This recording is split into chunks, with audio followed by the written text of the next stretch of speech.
Hello and welcome to Live in the Tzolkin. I'm your host, Reese Paul, and in today's episode, we have special guest interviewer Josh Johnson interviewing Apab'yan Tew. In today's episode, they'll be talking about Apab'yan's new book, The Birth of a Universe, and it's all about how the tzolkin is connected to the midwifing tradition. It's a very fascinating subject, so I hope you guys really enjoy it.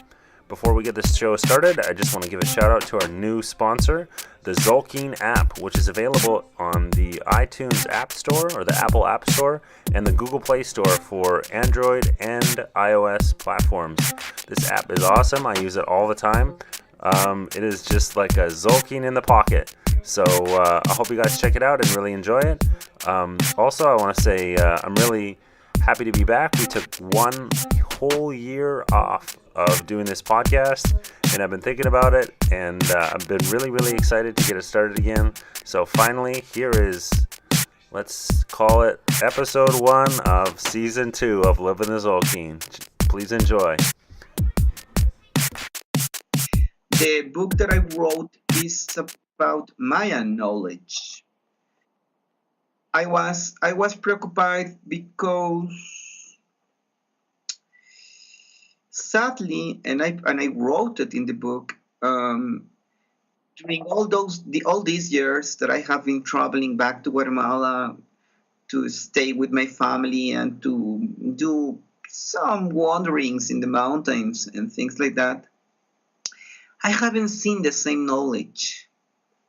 What is happening now is that there's pollution, spiritual pollution in the young ones and in some elders also that are receiving or opening the doors to kind of a new age thing. So this ancient, this very rare knowledge was not writing, and maybe that was the purpose.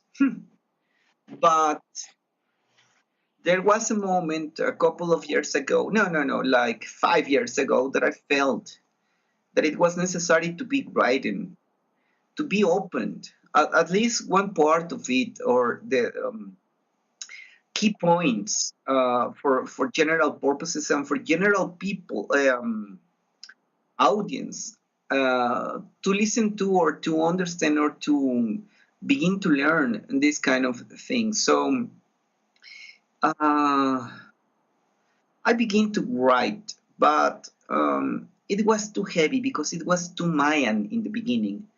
Then I stopped and I let myself to go slowly with that, not to make some more pressure. What happened was that I abandoned the first project. Then last year, suddenly it begins once again to have the same necessity to write, the same necessity to start again, but in a different way, because I was accumulating experience with peoples not only from Mayan land, but also from North America or South America, people, Europe, people that were asking me questions and things like that. So I have to develop a very clear and basic language to deal with this knowledge and to explain what is this ancient science. So during years of lectures and, like in this case, Skype sessions, I was making some index lines to make it clear for people, clear and clearer. So there was a moment in which I felt there was like 3 different moments in this. The first one was when I discovered the face of people with, like, they were understanding just something here and there, some of the things. Then in the second moment, I saw that they were I was getting clear, and then they were like, okay, it is amazing. But then I go profound and I had some basic knowledges and things, and very perennial philosophy, and also the beautiful of astronomical things. And I developed what I think is a very clear discourse of about these spiritual practices or ancient science. So I thought, oh, maybe this is the way a new book has to be written in this clear, um, poetical and fluid way to put it into words. So I decided to start, and then I took the discipline to begin and to not to let me have indulgence till the moment to finish, and I finished. It is not a book as a book as a scientific book or anthropological or ethnographical book.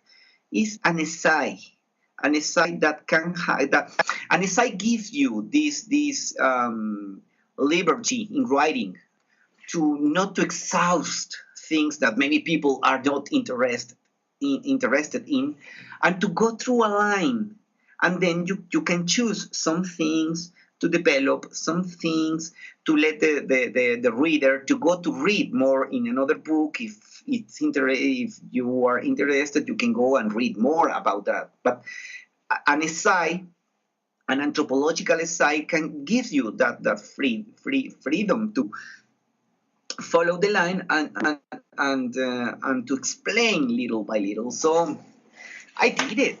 It was a total challenge because um, uh, and believe me, I was thinking in three idioms at the moment. I was thinking in Mayan, in Spanish, and in English, because when I was making the structure of the words that I was applying, I was also thinking in what the translator may understand about this, for to not to do false assumptions or not to go through problems in language. So it was such a beautiful but exhausting task. I'm glad that you mentioned language because I think that's something that a lot of the quote unquote new age audience leaves out is trying to understand the language of the culture that they're learning about. Oh, yeah. And I think by doing Yeah. that, they're missing out a lot. Yes. In fact, that was one of the challenges to to to present this side and this science, this knowledge, in the face or using the Mayan words to explain it. In my previous writing, the previous book, the first book, it was totally based in Mayan language. So in some moments you were lost. It was not so.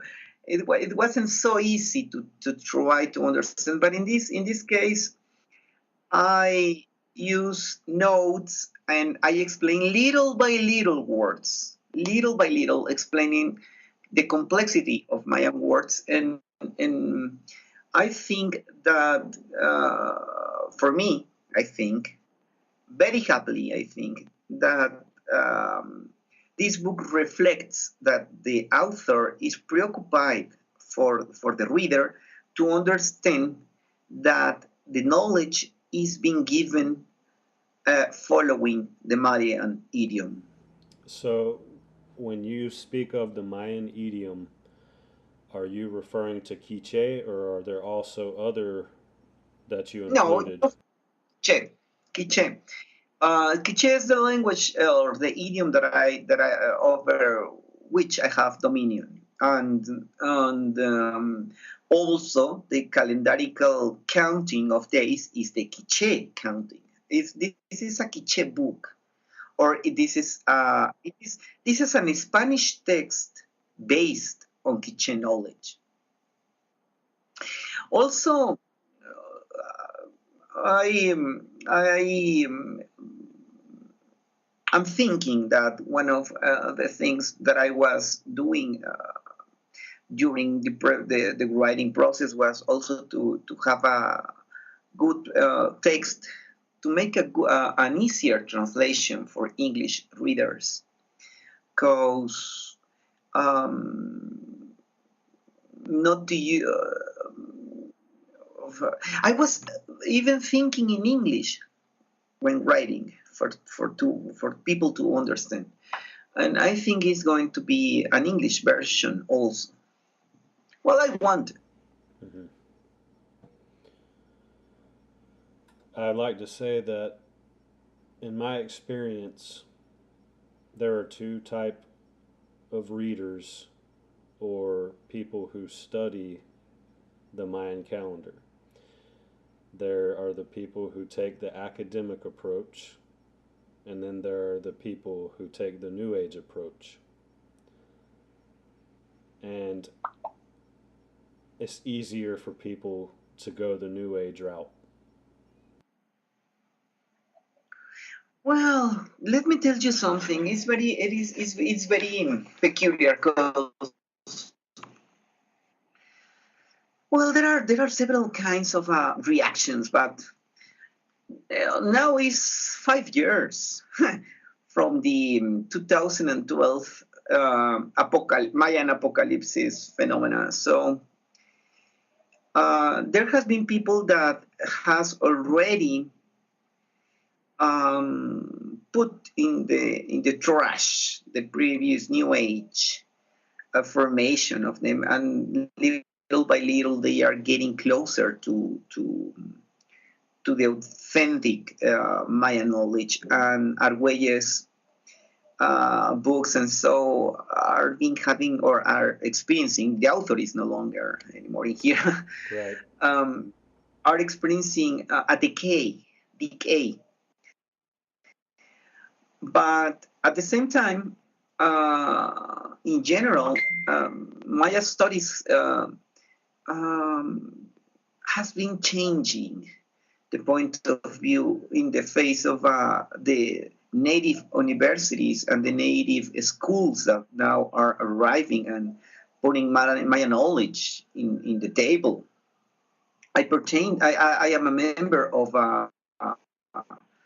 an university, and we are going to make the first, but we call it the Zero Congress of Science and Philosophy.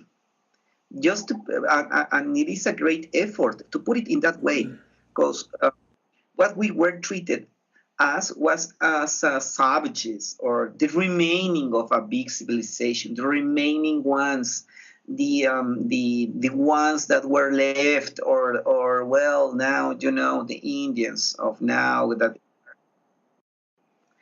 But now and in fact, it's in the introduction of my book. I'm telling that this is the time for us to present things in that way. For example, there's always this point of use in Mayan, in Spanish. People used to say cosmovisión, world vision. But world vision also, it sounds kind of innocent, or not having so much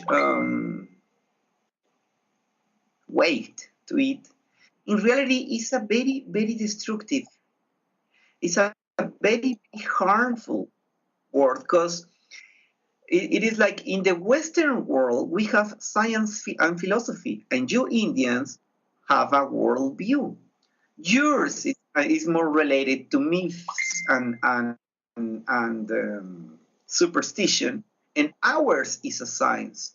And I'm putting that, well, in a soft way, not to offend anybody, that this is a moment in which we have to present our knowledge also as a science, because there are different, let's say, specializations in the spiritual guides that use terms that is not superstition. Well, for example, I worked as a midwife. I do not need any superstition to deal with the arriving of a baby. This is a millenarium knowledge about the mother, the baby, the perception of the baby, how to deal with the movements of the baby. It is a science, not a world vision. You always hear, in reference to the arrival of the conquistadors, that they killed the elders. Well, they weren't just elders, they were the scientists, the people who had the scientific knowledge of the culture. They weren't just old people. Yeah. Uh, uh, and now some Mayan people and from Mexico and Guatemala mostly in the peninsula, the Yucatan Mayans people, academics and well-prepared people, and Mayans from Guatemala, professionals and well-prepared people, we are starting now to present knowledge. And as I told you, I'm beginning. This is my point. Everybody knows is the way I do things. That I'm making an effort to put away the folklore or the folklorization of the culture and to take away the world vision, because there are enough and strong evidence that everything or most of the knowledge is based in astronomy, in science, in medicine. There's a linguistic complete area of understanding. What I do as a singer, a ceremonial singer, what I do as a dancer, do as a midwife, a bone healer. That is a science. It is a more than 2,000 years science. So now we have to present it. Now we have to make the effort, because little by little we are gaining space than in previous to 2012. And the Arguelles ones and all of them, they keep on doing the same things on their own, but it's not so dangerous, or it is not so making us so much pressure as it was before. Sadly, they don't understand. They try not to understand, or maybe they are incapable to let it go, to understand that it's false, that it's an invention, that it hurts the Mayan real culture. But That was the purpose of creating this podcast when Paul approached me about making a podcast. That was our intention, was to bring to light that it's a science. It's not some mystical, magical thing. It is based on science. yeah, that's it. That's the point. My book, it is called The Gestation of the Universe. It's a little bit an adaptation, because the universe word does not really exist as such in Mayan ways. We use kahuleu, that is the sky and the earth, but when you use it together, you can use it together to mean the world, the universe. It's an easy way to introduce the idea, because as I told you, if I begin with the with the Mayan proper things, I was the real translation could be like the sowing of the sky and the earth in the mother's womb. So it's going to be so complex. No, that's not a good point to. Yeah, it sounds good. It sounds beautiful, but it's not so open for general information or for the people to try to understand. That that's the book itself to do it. The title must be more attractive or just a little bit more clear. Um, um, I don't know, and it's too long. The sowing of the sky and the earth in the mother's womb.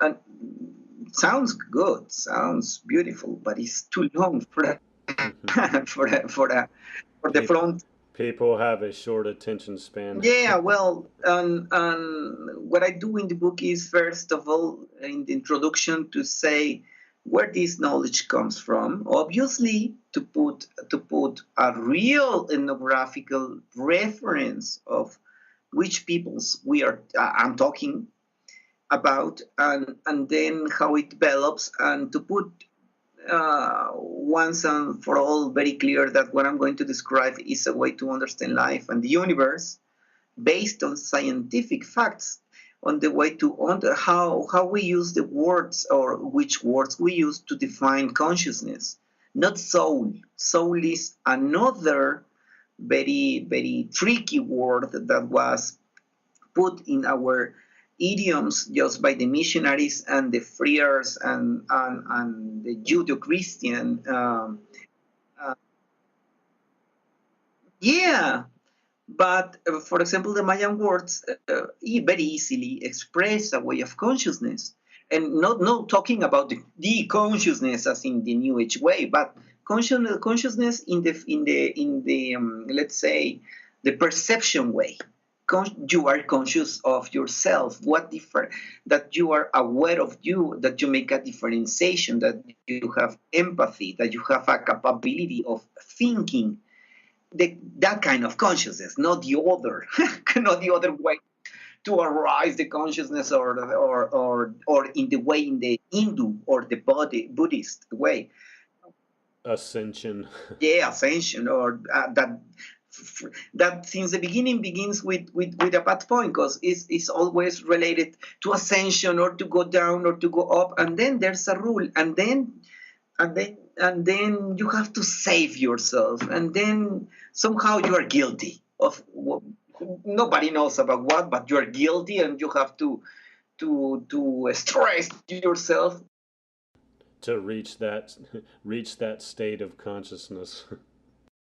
Yeah, or to purify, or to something. Suddenly you're garbage, and you have to do the way in which I'm doing in the book is just to talk about the words in the Mayan way, to lead the reader to the key, to understand that we are talking about plain perception. The baby has a perception. The baby has a deeper consciousness, a state of consciousness that allows the baby to understand what the mother is, what the mother is doing, what if the father is present, how is the rules, no, how different elements of influence in the atmosphere of the mother um, are giving shape to that way of consciousness, inner consciousness of the baby. We deal with a living baby.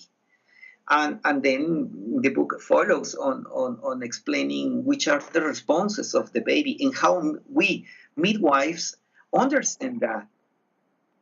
How we very easily deal um, with things that sometimes sounds uh, even as as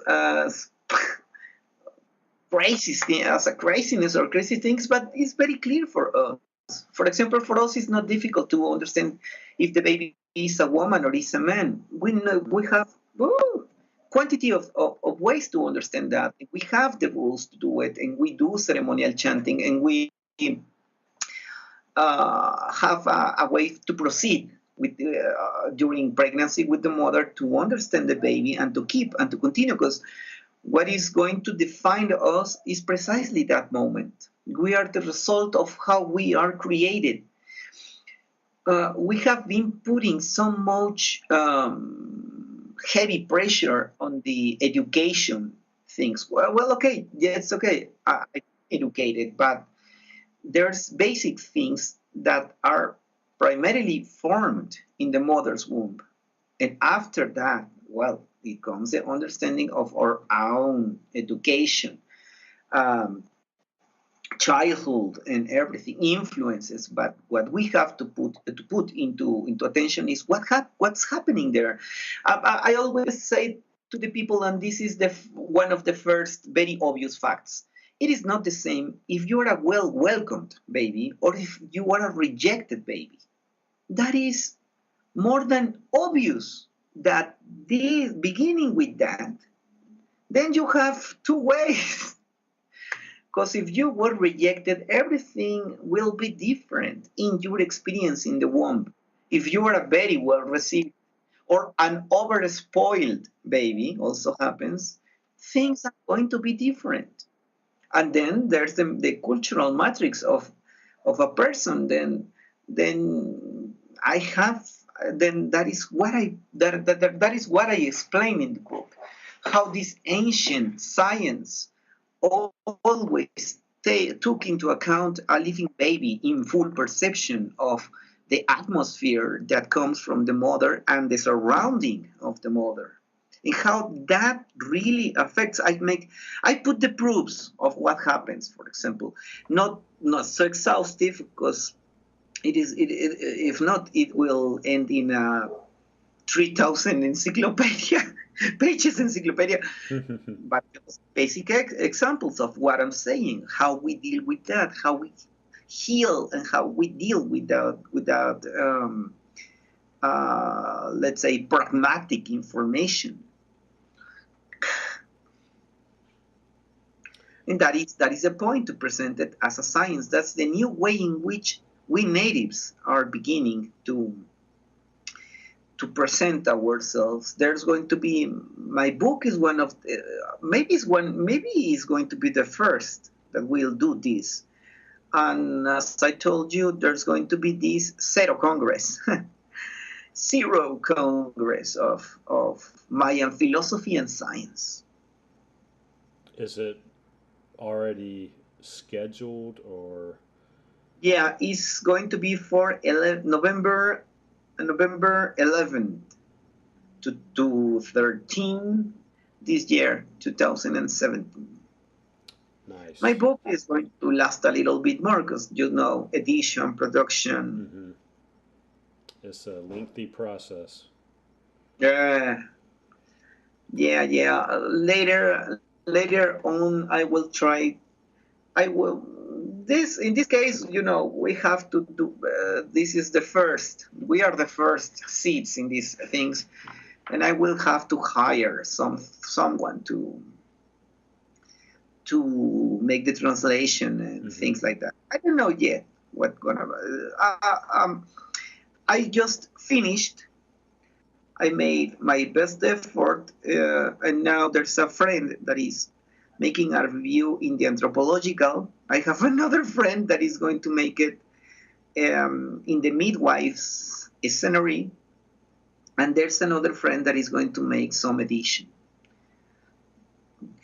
There's a very well-known Mayanist, an academical one, that she told me, I want to read it badly. I know that you were preparing things years ago. So, but and when we hear you talking about that, we are always fascinating, wanted to know a little bit more. So I want to read that. She's going to make the academical revision. So for the non-Mayan person, Americans, Europeans, Asian, whatever, all the first that we've heard of the culture is obviously the calendar. Yeah. So the pregnancy and the birth of the child and the Nawal which you were born into, is this the center of the Mayan science? Is the calendar, not necessarily the calendar, but the Nawals? Well, the Nawals function as a way of understanding time, obviously. But I think the key point is the calendar itself as a dynamic structure of understanding things. Because more than being invented as someone that wanted to have a schedule of time. Mm-hmm. These calendars is more like a construction of knowledge based totally in the movements of the stars. So So it's based on the movement of the stars. the sun, the moon, Venus, and some key stars. Because that is one of the things that is taught in the New Age realm, is that it's not based on the movement of the stars in the sky and the planets and such. Well, So I'm glad that you bring that up. I put it in the book that one of the most important things about making this assumption or saying this is something very peculiar because it expressed since the beginning that we are the result or what we call ourselves in conscious and cognition ways of developing the self is not only based just in the plain study of the mathematical movements of the stars, but also that we are the result of we are another part in the nature. We are not the rulers of nature, but one of in the whole system we belong to. So there's also this very focusing point in the sun, the irradiation from the position of the sun in the way in which we are born. So we belong to a part of an structure. We have this close relation with the moment, not only in how we were created in the woman's womb, but also how we are related to the year or to the solar irradiation or to the point in nature in which we are born. So it's the mathematics. Sometimes they say the mathematics of consciousness, the mathematics of the spirit, if you wanted to call it like that. But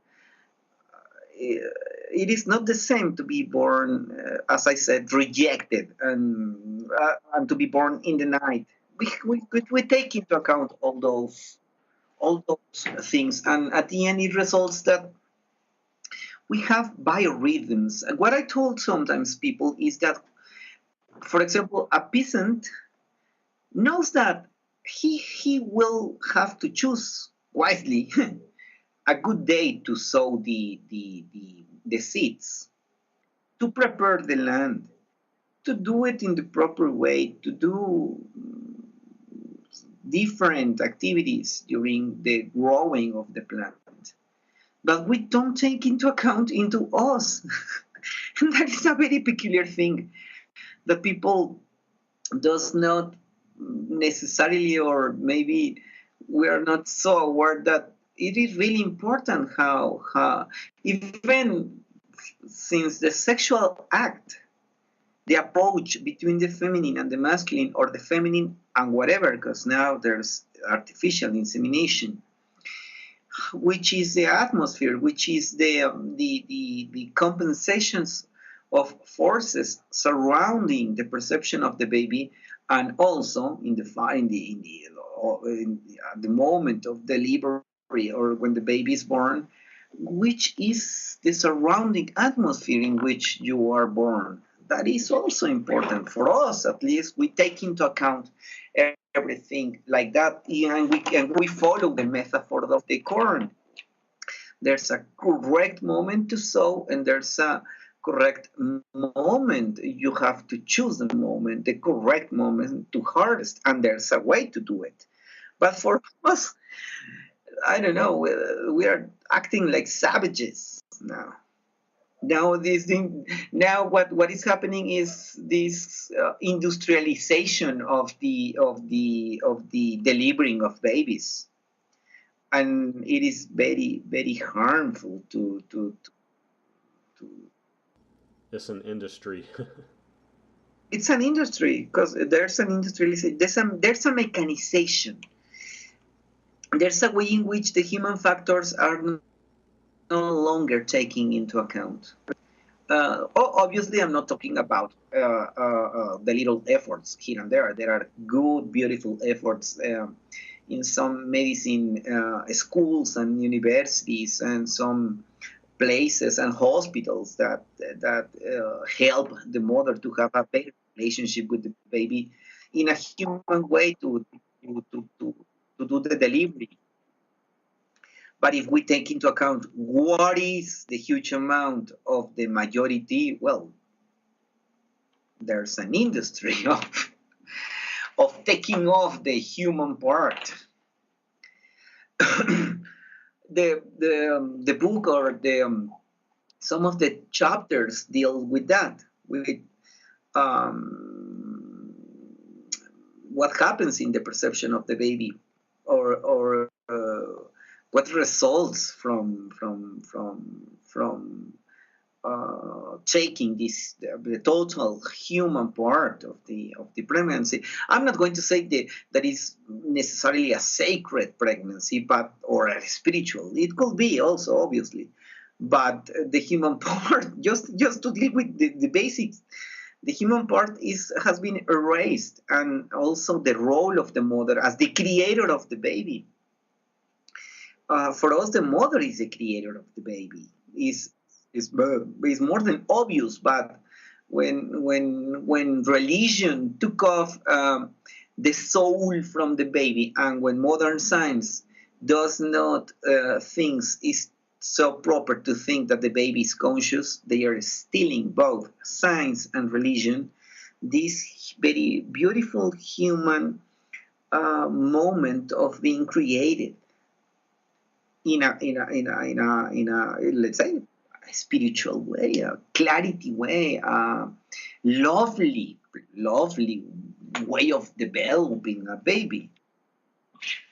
Natural, yes, but as I told you, when religion was always saying, well, there's this soul that comes from time to time. It depends on the religion, and mostly it's a masculine entity that gives you the soul after birth, for example.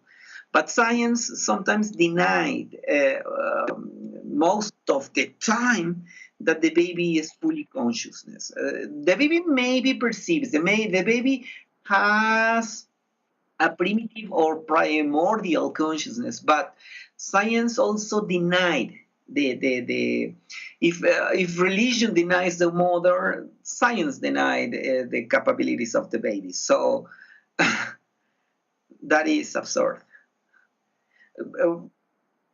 Where in the book I'm not talking about souls, because real Mayans, we don't talk about souls. It is an imposed word from colonial times. Which is another reason why it's important to understand the language. Yeah. That is one of my biggest pushes, is for people who are interested in learning about the calendar and their Nawal, they need to learn the language, or at least try to learn some of it. Well,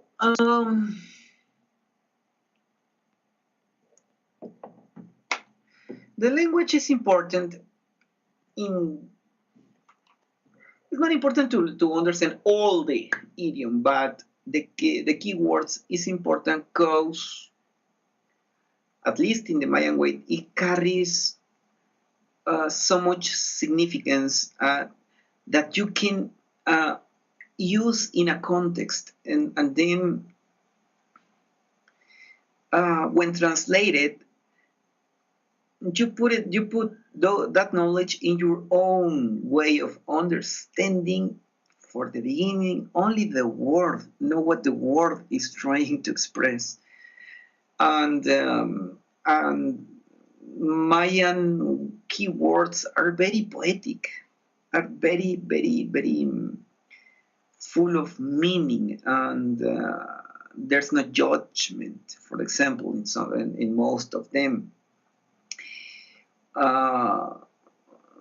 For example, the word. For example, just to put one example, bees, bees. Bees could be the meditative person, someone who ponders, someone who is trying to resolve with the heart something. But at the same time, it could lead to understand just with a little add of words or things that the person is depressed, is sad, is having a bad time.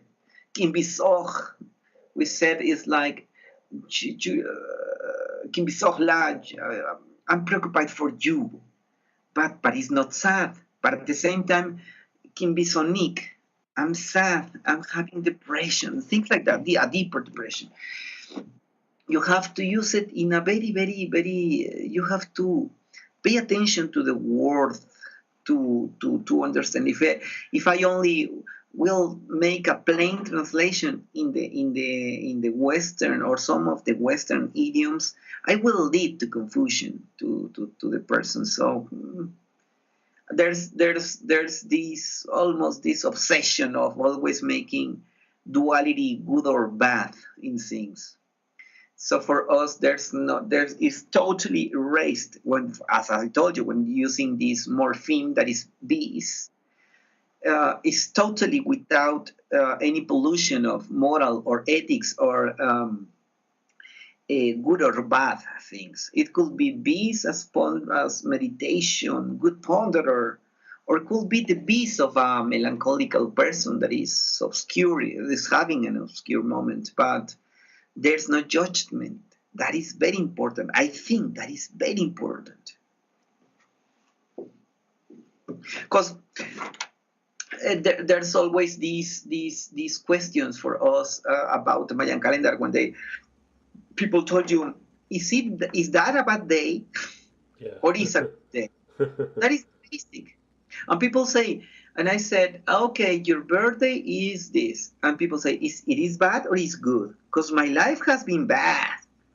Or I've been hurt all over these years. Or I've been experienced drama all my life. So that's a bad day to be born, really. And that's not true.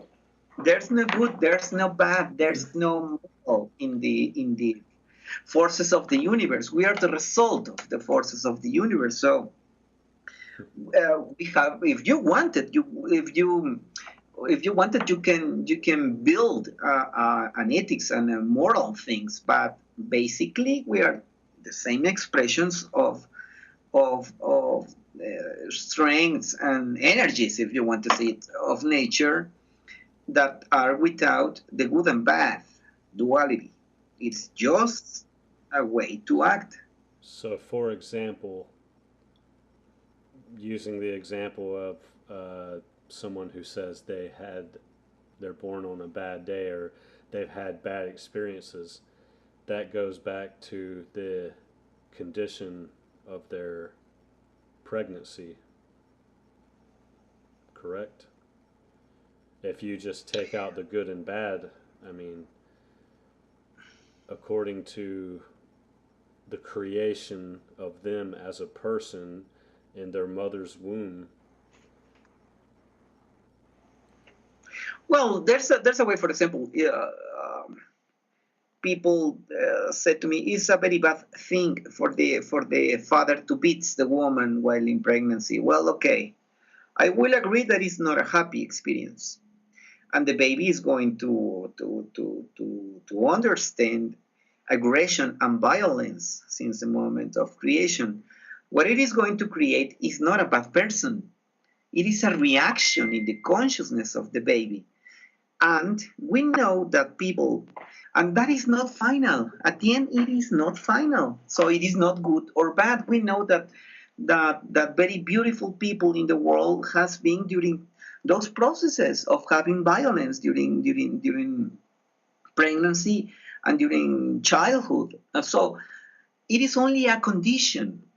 The final end Nobody knows. There's no final way to say, okay, we can concur and say, okay, it's not the best for the moment because you are going to create a reaction in the baby. But if it's good or bad, it's something that you will have to wait to see. So you don't have to make a judgment so easily about things. So obviously, it is better if during pregnancy and during childhood there's a good balance between the feminine and the masculine, or the feminine or whatever. Now we have to take into account sexuality in a different way. But for example, the lacking of the father during the pregnancy, well, will produce some effect in the baby, but it's not final to say in simple words it's bad. No. What about what I already told? A father that is always beating the mother. Well, it is mostly the opposite. So it is better if the father is not during pregnancy. There's no easy way to qualify things. Are conditions. Obviously, there are better conditions, but anyways, it's not final. The human ways of perception and to deal with the world are very fluid. Also, there's something fabulous about how the mind can adapt and can transform things, even in the baby. So I think that's one of maybe a philosophical problem um, about how humans we think that we have the power to make a judgment, and we at the first moment we said that's bad, that's good, that's not true. We don't have any power at all, and but anyways we are the judge, the almighty God saying what is good and what is bad.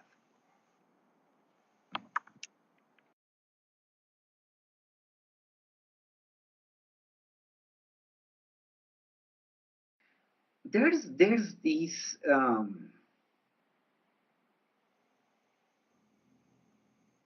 amazing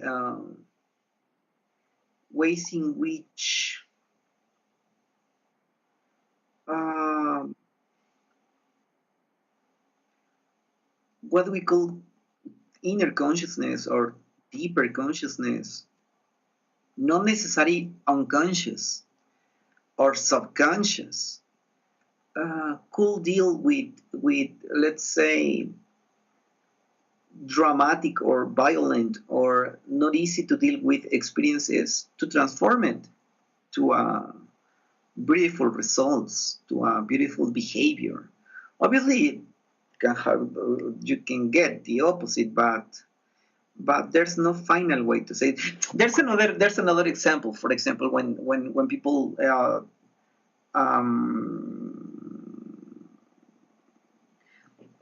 tell me which is the best day to be born, and I said yours. Why?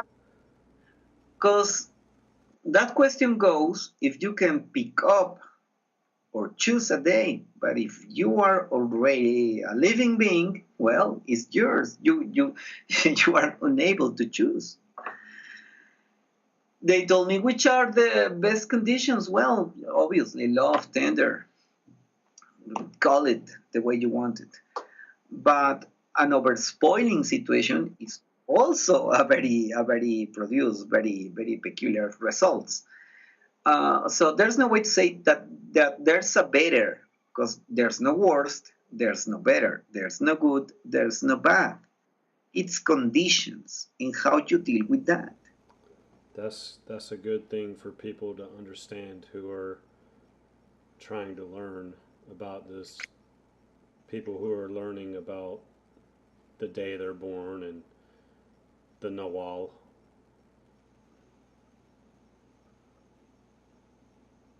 It's not good or bad. No, It's what it is.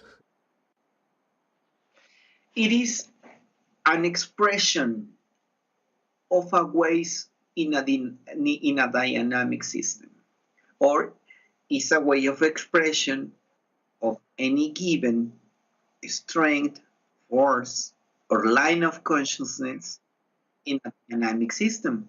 That it is a way of expression. That's it. You can as I'm going to follow with what I told you about bees. Bees as sadness or pondering. There's no final way to make a qualification. Maybe it is very important, healthy, to be sad about something. But at the same time, to ponder maybe is unnecessary and make you fragile and things like that. And anyways, there's neither good nor bad. It's only a condition you have to deal with. People in the Western world and in general, and they are using the Mayan calendar for those purposes, felt guilty all the time about what they are, what they do, what is their purpose, and people say that I haven't reached, and things like that. We have to take off that things of guiltiness first of all. When a person has is going to deal with the self by using the Mayan calendar, you have to deal with your creation, how you were created, to understand how do you respond now in the world, in the fact or in the view of how you experienced during in the woman's womb. We have a science of this, and for us it's very clear what produces, for example, the beating father, the beating mother, and all the whatever you can say. We know what it produces in the human consciousness and then in the human behavior as an adult.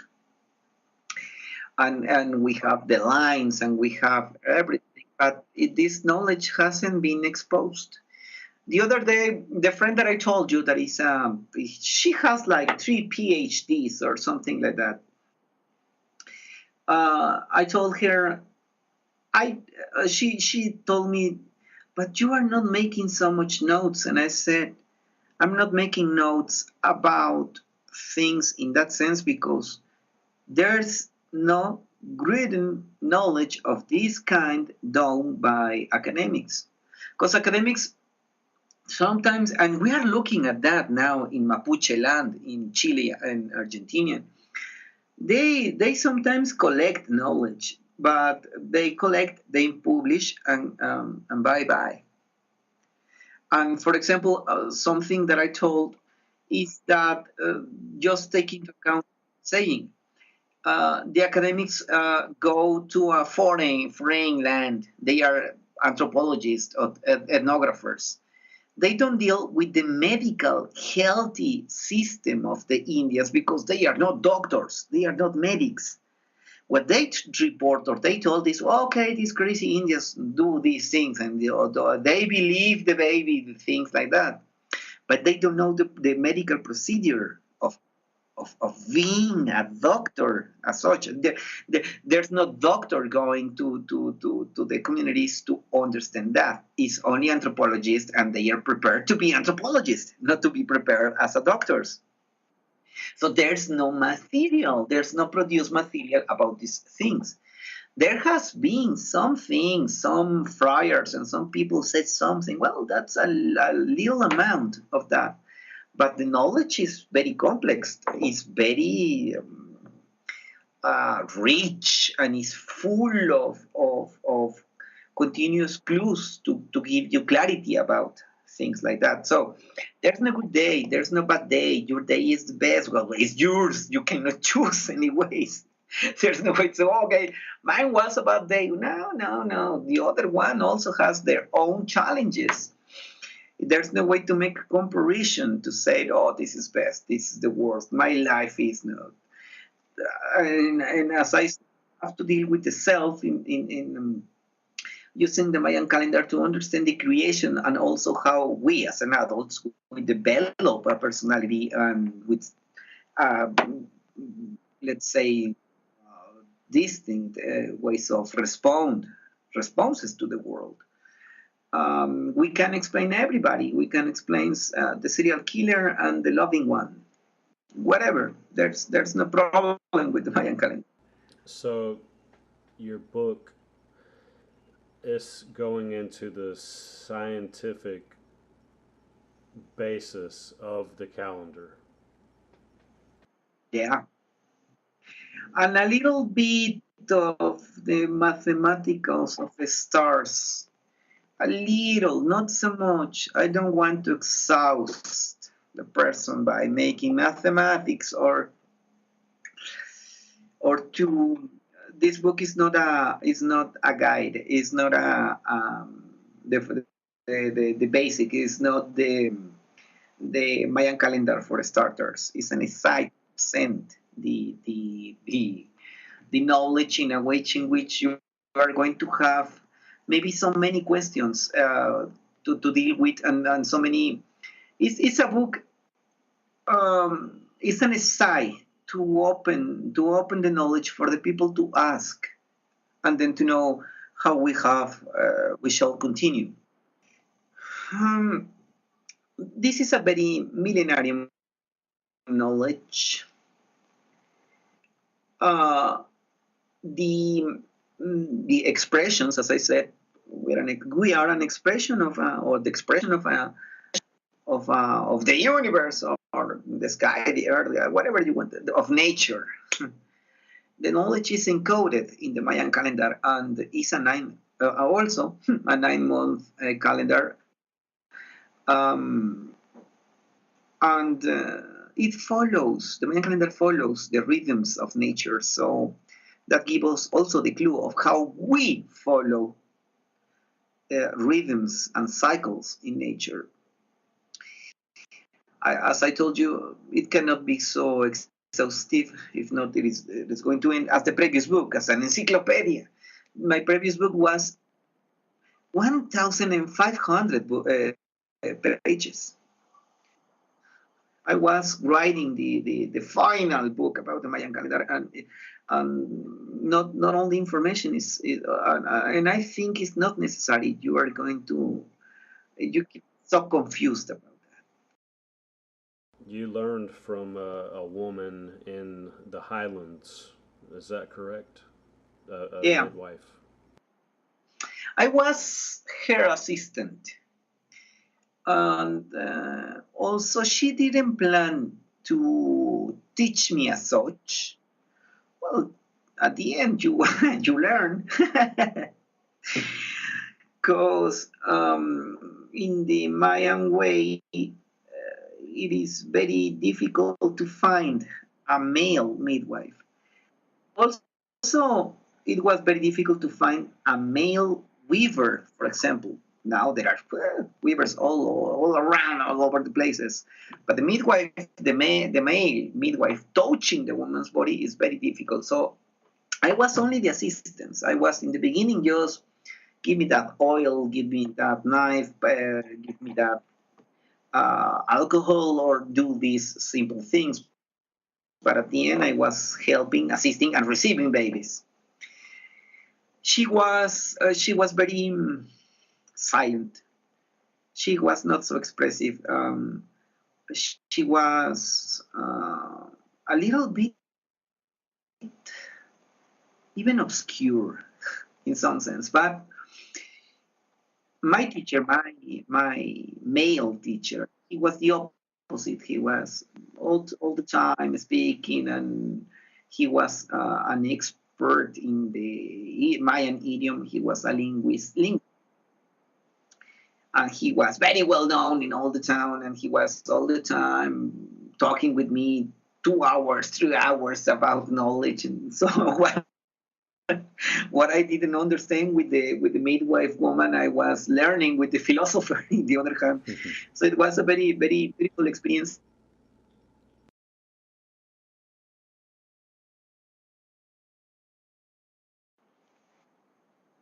Obviously, there's no exact date, but how long ago would you say that there was an understanding of the science of the way in which the gestation affects the human in the Mayan science?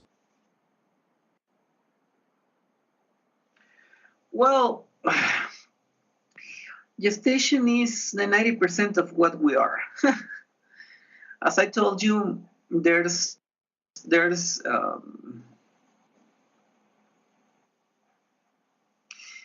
peasant knows that the plant is not growing correctly. If he only analyzed the land where the seed was put, if there's enough water, you can see it in the moment, and you will see the result of what you do during sowing and during the continuity of the growing of the corn, for example. But we we very curiously we don't apply that knowledge to us. We don't consider ourselves with whatever characteristics we have as our creator. We don't apply that knowledge. It's like, but it is obviously that most of what a person is related to the way in which the person was created, was in the gestation moment. Because, for example, the first mother, the connection with the feminine. The masculine could be the father, but we know now the father could be another woman, or the complement, the partner of the woman could be another woman. Could be the father of could be whatever. Could be a plastic toy, or the complement. The complement, the partner of a woman in gestation could be whatever. So we have to pay attention to that, which is the connection that the baby is going to make. The first and most important is the mother. That is obvious. But the other part is something that it is very important. Mainly the father, but it's not the final way to think about that. Not in the 2017, maybe in the medieval times, but now we have to take account what that is going to be to a baby. I'm going to tell you as a very sad, or I don't know, but not bad. As I told you, there's no way to make a final qualification. But that's one of my client, and she chose the artificial insemination for her because she was gay. She was homosexual. She was didn't want the sexual act and everything. So she was having a girlfriend during those times. In the time in which the pregnancy were developing, she, and I think maybe it's just all this process of being a mother. I think it was between the 4th and the 5th month of gestation. She discovers that she wanted a man, that she was a woman, and then she broke with a girlfriend. Another month, she was kind of alone and with this confusion of what she was. And then at the final moment, one of the old boyfriends of her returned and stayed with her. Just imagine what the baby perceived during those 3 different times. The first was a woman. The second, it was nobody, and then there was a man, and the mother in between having all those things. So there's no final way to say that the baby has 2 years old. Is a woman. She's having problems, health problems. I've been attending that baby. I couldn't say that I disapprove of what happened, but as I told you, it's a condition. But I know that the baby's having difficulty to have a connection with the mother. Is like a rejected baby, because for the mother it was more important to try to define what she was, not what the baby is going to be, or wanted to be, or how to be built, or nurtured, I think is the. So just think about what that baby is, what that baby perceived, which were the influences during creation. And and as I told you, we believe strongly that the baby, we don't believe, we see the baby having a consciousness that can perceive and distinguish those factors. So that's a baby that is already thinking a reality, his or her. Would you say that that is one of the things that you desire for people to learn from your book, is that knowing in the Mayan perception of things that the baby has an awareness during gestation? Yeah. And that everything that you do could be very, could have a profound significance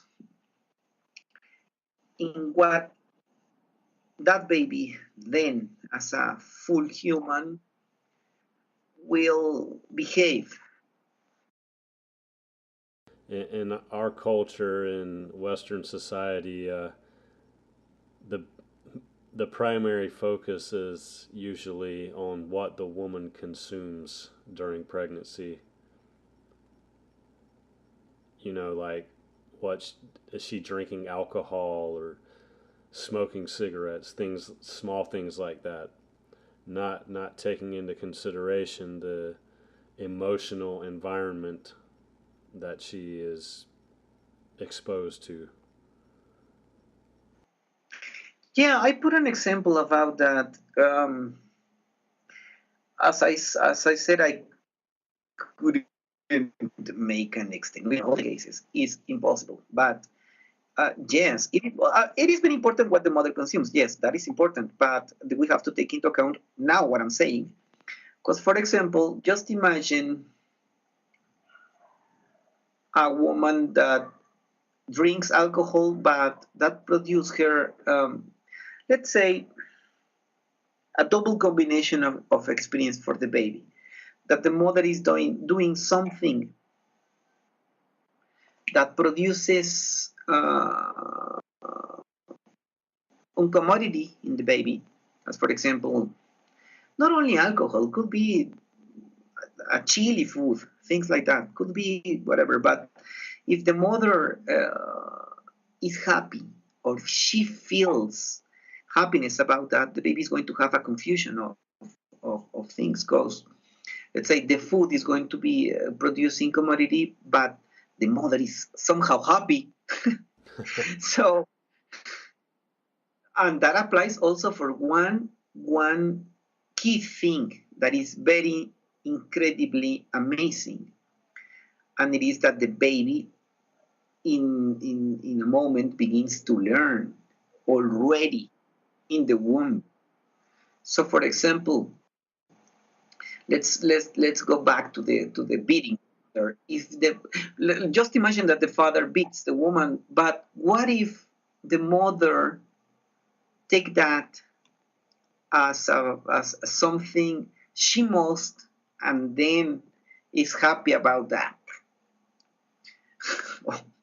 or that the mother absorbs that, and in some way she deals with, I'm not going to say joy, but that she receives violence, but at the same time um, she felt proud about that, or something like that. The baby is going to learn and to accept violence, because it's producing something, let's say, that something that the mother receives and learns and also apply with some um, uh, even joy or things like that. The baby is already learning, and the baby could learn even to accept, as in this example, violence to define your own life. Later, when being an adult, she or he is going to be consulted, say, why do you accept so much violence in the part of your partner? And she or he will say, I don't know, I need it. I define myself through pain. But nobody goes back to pregnancy moments and to see that maybe mama was beaten, but she has to receive it, and she was happy to receive it because she was a good Christian or something like that. If you if the mother adapts so much to violence, for example, the baby could learn to adapt to violence and to need it. But the main line is that the baby already can learn during pregnancy time. You have to see this in the point in which it develops. This is a knowledge that has been developed without the instrumentation or additional instrumentation of technology. So we have to prepare the babies for to have the best natural birthing time. So we are not going to expose neither the mother nor the baby to having a bad experience at the moment or to lose one of them. You have to put the baby in position to talk to the mother, to prepare to read signs in the health of both, how the baby moves and things like that. Because at the end, there's not going to be an instrumentation that helps you. Maybe some herbs, maybe some herbal things to help the mother and the baby, but you are not going to have mechanical things to open the stomach or to put forceps or additional machines that can lead you to know that it's a high pressure or a low pressure or that the heart has arrhythmia or whatever. You are not going to have that. This must be the most clean preparation to have the most clean birthing time. So birthing time. So what we have to read all the signs involved to prepare the best natural human way of birthing. Obviously now So the birth would there's a be the mix. birth would be considered the harvest. Yeah, yeah, that's a metaphor. Yeah, and also it's the metaphor of the day, a day as such, the harvest of the stars, and the birthday, the birthday. Yes, it's like the uh, hajj, like the harvest or the coming back to or the antique, warm, semi-obscure environment to a windy, cold but light environment. We try to make the more human possible transition in the change of universes for the baby. But when you don't have all this instrumentation or these hospital tools to assist, then you have to resolve things since the beginning. And that's why we ended putting so much attention on the gestation. Not as how it is done now, that whatever you want. Anyways, in the moment you come to the hospital, we have all these tools, all these knives that will help you to take that baby from you. And this is not the way we proceed. Well, it's very obvious that we could talk for hours and days and weeks and months about this.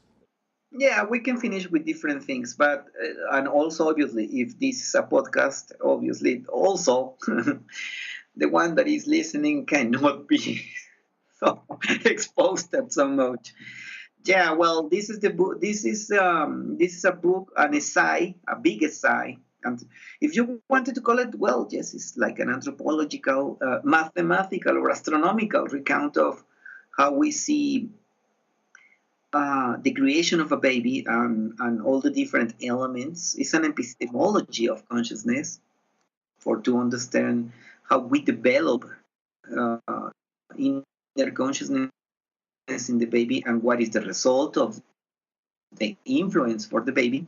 I'm going to face of an ancient science that is still over there, that has all the tools, that has all the clues, but now we are facing different ways of extermination, and it is not that the culture is going to end, but we have to adapt to the new times, new technology, new purposes and ways of doing things. So this book is one of the is the first presentation of an ancient science of birth in the Mayan way, following the ancient paths and indexes of knowledge and applying linguistical uh, uh, analysis to go deeper.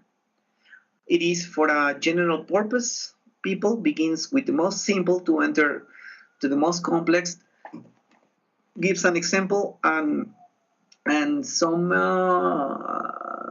of the most, I think, some of the most beautiful things to think about: tolerance, creation, the sacred of the feminine that was taken off by religion, now by science, now by mercantilization, industrialization of birth. This book puts so much emphasis in the creation way of the mother, the almost sacred way that it is. It is not. You can consider it sacred or not. That does not matter. But when you apply the word love to love my baby, that is important. Mostly if the mother is aware that the baby is listening to everything, feeling, sensing, then there's must be something very important over there. And well, this is also associated with the Universidad Maya Cachiquel and the first efforts from academics of different professions and areas of knowledge to begin to present Mayan knowledge in the same way of making a differentiation of what has been done. This is not an exotic, this is not folklore way, this is not a mythological way of thinking the human being. This is and has all the proofs to be scientific. Very good. I definitely look forward to reading it when the finished product is out, and I'm grateful for the work that you've put into it because it needed to be done. Yeah, someone must do, someone must do it. Okay, then. Well, I don't know how much time that production process is going to take, but I know it is going to be available somehow, some moment next year, and then we can make another podcast Right. to And talk about that. we'll keep the listeners updated on the website, the podcast website, with dates and such. And the book again is called The Gestation of the Universe. Yeah, All right, very good. the So Mayan Science. beautiful. Well, we're talking to Apab'yan Tew, also known as Fabian Frias, the author of this book, and it's been a pleasure. And I hope that you have a nice weekend, and if you go back to help with the rescue efforts, I hope that you have a lot of success in that. It's been good talking to you, Apab'yan. I appreciate you taking the time. Oh yeah, I was happy to do it. I was happy. As I told you, sadly, is this is Mexico City now is surrounded by pain. And not only what nature produces, but and the obvious mourning of the death, but also, and it is present in the human mind or the human creation or whatever, the other pain we are facing with robbery and fear, poverty, yeah, but that can happen in every place. Now Mexico City is like that. Now I'm going to return to Guatemala. After a couple of travelings, I have to go back to Guatemala because by ending October, I'm going to make the harvest of my corn. You know that I have my cornfield over there, so I have to pick up my corn and to pay to the workers. And let's see what happens over there now. There's another change of atmosphere for me. But I'm always willing to talk to people, especially with the ones that wants to know or that wants to know the real I am facts. Well, that, like I say, that was always the intention behind doing this podcast, was to give something back and not just take from the culture, and to try to offer truth to people and dispel a lot of the New Age mysticism and misunderstanding. Yes. Well, I'm ready whatever you wanted, and if you wanted to pick up another subject, not only the book, I'm open to talk about the Mayan calendar. Now that I already finished the book, I have some free afternoons and things like that. We can schedule some other thing. Take it easy, take a good rest, and sweet dreams. You too. Thank you so much for talking. We'll talk to you later, man.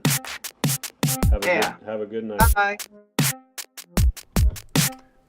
Well, that was an amazing and fascinating interview. I just want to say special thanks to Apab'yan Tew, and also special thanks to Josh Johnson for hosting this really cool interview. I want to also say special thanks to our sponsor, the tzolkin app, which is available in the Apple App Store as well as the Google Play Store on Android.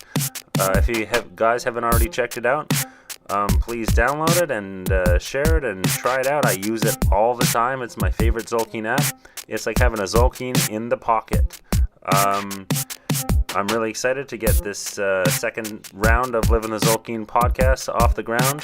On today's episode, 13 Eagle, Osh Lahu Tzi'kin.